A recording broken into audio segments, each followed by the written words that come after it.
students, today we are going to learn about past perfect continuous tense sentences. तर विद्यार्थी मित्रांनो, आज आपल्याला काय करायचं आहे, पास्ट परफेक्ट कंटिन्युअस टेन्सची वाक्य कशा प्रकारे बनवायची आहे जेणेकरून पेपर मध्ये कसं विचारले जातात तुम्हाला. तर त्याबद्दल बघा, प्रश्न कसा विचारला जातो पेपर मध्ये तुम्हाला. Rewrite the sentences using past perfect continuous tense. यालाच दुसऱ्या भाषेमध्ये काय म्हणतात, पास्ट परफेक्ट प्रोग्रेसिव्ह टेन्स सुद्धा असं सुद्धा म्हटलं जात असते. तर या दोन पैकी कोणत्याही प्रकारे पेपर मध्ये तुम्हाला विचारण्यात येईल. तर यासाठी कोणत्या प्रकारचं कन्स्ट्रक्शन आपण विचार करायचा आहे, कोणत्या प्रकारचा कन्स्ट्रक्शनचा वापर करायचा आहे. Let us see construction.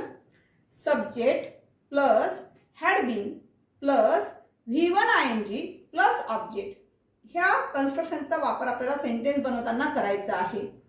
कधी कधी पेपरमध्ये आयडेंटिफाय द टेन्स म्हणून येत असतो, तर कधी कधी use past perfect continuous tense असा सुद्धा विचारला जात असतो.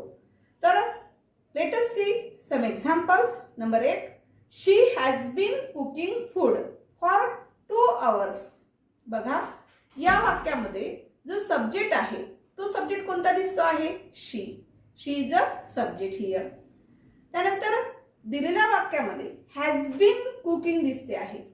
हॅज बीन कुकिंग म्हणजेच काय, तर हॅज बीन कुकिंग हे जे आहे हे काय इंडिकेट करत आहे, प्रेझेंट परफेक्ट कंटिन्युअस टेन्स. तर या दिलेल्या वाक्याचं आपल्याला काय करायचं आहे, पास्ट परफेक्ट कंटिन्युअस टेन्स मध्ये कन्वर्ट करायचं आहे. म्हणजेच कसं होईल बघा, पहिल्यांदा सुरुवातीला सब्जेक्ट घेऊन घ्यायचा शी, नंतर दिलेल्या कन्स्ट्रक्शन नुसार हॅड बीन, त्यानंतर क्रियापदाला ऑलरेडी आयएनजी लागून आलेलंच आहे म्हणून जशास तसं क्रियापद घेऊन घ्यायचं कुकिंग, आणि टोटली ऑब्जेक्ट सेम लिहून घ्यायचं, फूड फॉर 2 hours. तर म्हणजे उत्तर कसं येईल तुमचं बघा, she had been cooking food for 2 hours. Next number, I do a job at a young age. दिलेलं वाक्य हे कोणत्या टेन्स मध्ये दिसते तुम्हाला, या ठिकाणी सिंपल प्रेझेंट टेन्स दिसते आहे. कशावरून ओळखलं आपण, व्हर्ब वरून ओळखलेलं आहे, कारण दिलेल्या वाक्यात जो व्हर्ब आहे तो व्हर्ब कोणता आलेला आहे, do. Do is a first form. तर या ठिकाणी डू हे जे क्रियापद आहे क्रियापदाचं पहिलं रूप आहे, आणि पहिलं रूप असल्यामुळे त्या ठिकाणी काय झालेलं आहे, सिंपल प्रेझेंट टेन्सचं वाक्य आहे. आणि दिलेल्या वाक्यामध्ये सब्जेक्ट कोणता घेतलेला आहे, आय. तर या वाक्याला आपल्याला काय करायचं आहे, पास्ट परफेक्ट कंटिन्युअस टेन्स मध्ये कन्वर्ट करायचं आहे. म्हणजे कसं होईल बघा, आय हॅड बीन, या ठिकाणी व्हर्ब जे दिलेलं आहे ते डू आहे, त्याला आयएनजी लावायचं आहे, म्हणजेच doing a job at a young age. अशा प्रकारचे वाक्य तयार होईल. Number 3, she ate medicine. बघा, या वाक्यामध्ये सब्जेक्ट कोणता दिसतो आहे, शी. व्हर्ब कोणतं दिसते आहे, एट. एट हे काय आहे वाक्यामध्ये, सेकंड फॉर्म ऑफ व्हर्ब आलेला आहे, आणि मेडिसिन हे काय झालेलं आहे, ऑब्जेक्ट झालेला आहे. तर या ठिकाणी आपल्याला पास्ट परफेक्ट कंटिन्युअस टेन्स करायचं असेल तर कसं आहे बघा, she had bin eating medicine.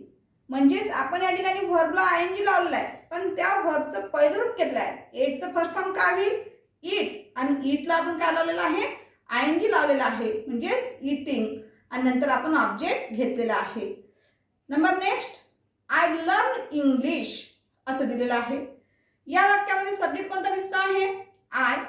Learn हे काय आहे, फर्स्ट फॉर्म ऑफ व्हर्ब आहे, आणि ऑब्जेक्ट कोणतं दिसते आहे, इंग्लिश दिसते आहे.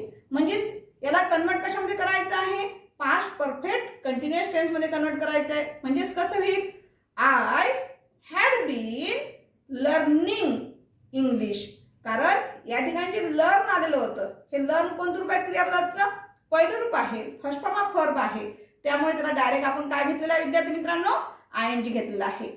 Now next example, girls have been singing a song since 3 o'clock.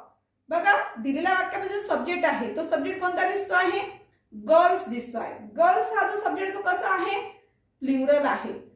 तर प्लुरल असल्यामुळे या ठिकाणी कोणतंही असू द्या, अनेक क्वेश्चन सब्जेक्ट असू द्या, इव्हन सिंग्युलर सब्जेक्ट असू द्या, आपल्याला त्यासमोर काय घ्यायचं आहे, गिवन टू दिस कन्स्ट्रक्शन नुसार, म्हणजे दिलेलं जे कन्स्ट्रक्शन आहे याच्यानुसार आपल्याला मांडणी करायची आहे. म्हणून या ठिकाणी आपल्याला काय घ्यावं लागेल, हॅड बीन घ्यावं लागेल, आणि ऑलरेडी क्रियापदाला काय लागून आलेलं आहे, ING म्हणजे सिंगिंग हे जे वर्ब आहे ते जशा तसं तुम्हाला खाली घ्यावं लागेल उत्तरामध्ये, म्हणजे सिंगिंग आणि direct object a song since 3 o'clock. तर या ठिकाणी बघा कसं होईल, girls had been singing a song since 3 o'clock. अशा प्रकारचे ते वाक्य तयार होईल. Number next, we played video games for 5 hours. बघा या वाक्यामध्ये सब्जेक्ट कोणता आलेला आहे, वी. वर्ब कोणता आहे, प्लेड. ऑब्जेक्ट कोणता आहे, व्हिडिओ गेम्स फॉर 5 hours असं दिसते आहे. याला कन्वर्ट आपल्याला कशामध्ये करायचं आहे, पास्ट परफेक्ट कंटिन्युअस टेन्स मध्ये करायचं आहे. तर या ठिकाणी कसं होईल बघा, सुरुवातीला सब्जेक्ट घ्यायचं, we had been playing video games for 5 hours. म्हणजेच दिलेल्या वाक्यामध्ये जे वर्ब आलं होतं ते वर्ब कसं होतं, सेकंड फॉर्म ऑफ वर्ब आलेलं होतं. पण इथे तुम्हाला काय करायचं आहे, अकॉर्डिंग टू कन्स्ट्रक्शन, म्हणजे कन्स्ट्रक्शन नुसार आपल्याला वाक्यामध्ये बदल करायचा आहे, वर्बमध्ये बदल करायचा आहे. म्हणून आपण या ठिकाणी घेताना क्रियापदाचं पहिलं रूप आणि त्याला ING लावून घेतलेलं आहे, नाही का.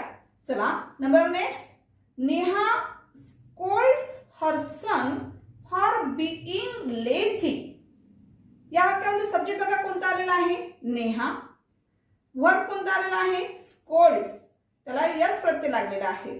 ऑब्जेक्ट कोणतं दिसते आहे, her son for being lazy. तर या ठिकाणी मला convert into past perfect continuous tense करायचे आहे. म्हणजेच कसं होईल, Neha had been scolding her son for being lazy. बघा विद्यार्थी मित्रांनो, दिलेल्या वाक्यामध्ये जे वर्ब आहे त्याला यस प्रत्यय लागलेला आहे. यस काय डिनोट करतो आहे, कारण दिलेल्या वाक्यातला जो टेन्स आहे तो कोणता टेन्स आहे, सिंपल प्रेझेंट टेन्स. आपण कन्वर्ट कशामध्ये करत आहोत, पास्ट परफेक्ट कंटिन्युअस टेन्स मध्ये कन्वर्ट करत आहोत आपण, नाही का. तर त्याच्यामुळे आपण उत्तर लिहिताना ज्यावेळेस मेन वर्ब घेतो त्यावेळेस तो जो प्रत्यय यस लागून आलेला असतो तो यस घ्यायचा नसतो.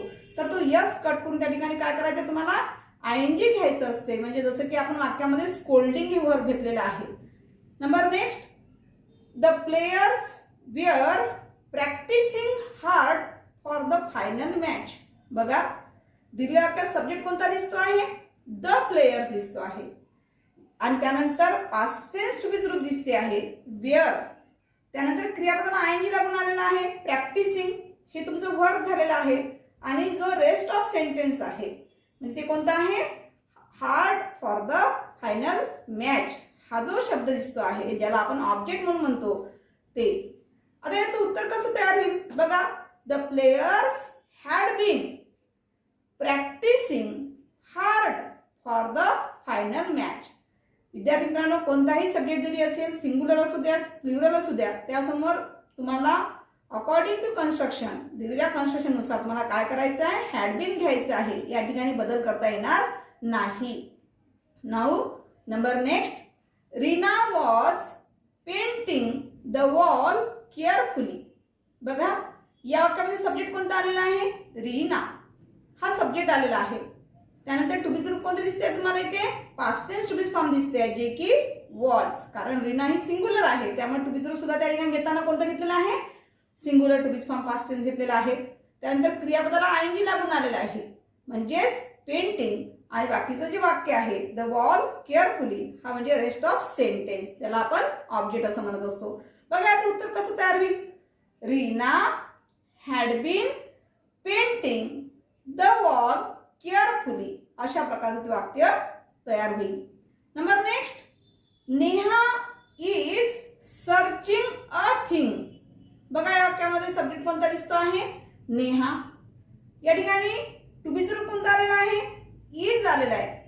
इजच्या नंतर तुम्हाला वर्ब ING लागून दिसते आहे म्हणजेच कोणता टेन्स झाला बरं, तो प्रेझेंट कंटिन्युअस टेन्स आहे. या प्रेझेंट कंटिन्युअस टेन्सला तुम्हाला कन्वर्ट कशामध्ये करायचं आहे, पास्ट परफेक्ट कंटिन्युअस टेन्स मध्ये कन्वर्ट करायचं आहे. तर या ठिकाणी कसं होईल बघा, तर Neha had been searching a thing अशा प्रकारचं ते वाक्य तुमचं तयार होईल. आणि कधीही लक्षात ठेवा, कारण कोणताही सब्जेक्ट असेल तर त्यामध्ये कुठलाही तुम्हाला सब्जेक्टनुसार कोणताही सिंग्युलर असू द्या प्लुरल असू द्या त्यासमोर टू हॅज फॉर्म जे आहे हॅड बीनच घ्यावं लागेल, त्यामध्ये कोणताही बदल करता येणार नाही. तर अशा प्रकारे विद्यार्थी मित्रांनो आज आपण पास्ट परफेक्ट कंटिन्युअस टेन्स हा वाक्य कशी बनवायची ग्रामरमध्ये, तर अशा प्रकारे आपण माहिती बघितलेली आहे.